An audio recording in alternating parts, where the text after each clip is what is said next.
Without mobilizing finance, we're never going to achieve the Sustainable Development Goals or make progress on climate. There's $300 trillion in the global financial system, and we need to find practical mechanisms to mobilize that capital for sustainable development. That means bringing together the central banks, the financial regulators, the banks, capital markets, stock exchanges, and also new approaches to finance, such as fintech.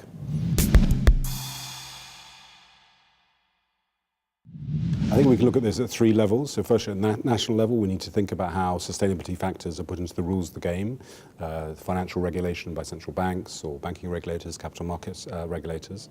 And this is increasingly being done around the world. We've seen these types of measures doubling over the last 5 years.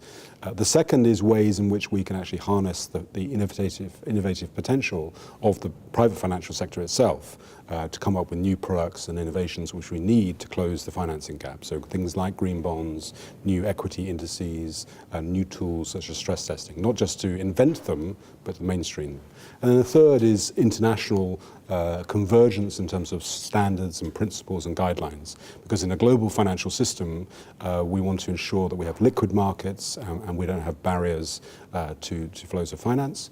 And so again, developing principles such as green bonds, common standards for disclosure really help in terms of actually moving the capital.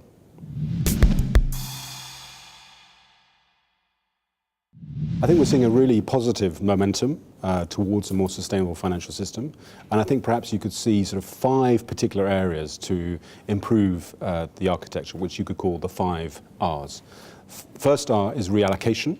What are the mechanisms need to be placed to enable efficient reallocation of capital towards green finance? So policies and incentives, say, for green bonds. The second would be risk.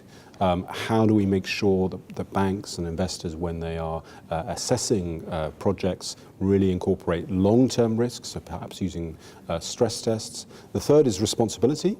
How do we ensure there's part of the responsibility and also financial culture of organizations, that people have the skills and motivations and incentives to look at these issues in a serious way? Then we have reporting. Clearly, without information and data, markets can't work. And then we do reporting from corporations, but also from financial institutions to allow customers and clients to understand how they're dealing with the issue. And the final one would be, the final R would be roadmaps, bringing it all together, these national processes that involve the private sector and the public sector, and give a set of the milestones we need to reach to 2020, to 2025, to 2030, and that can help sort of move the financial system in the right direction.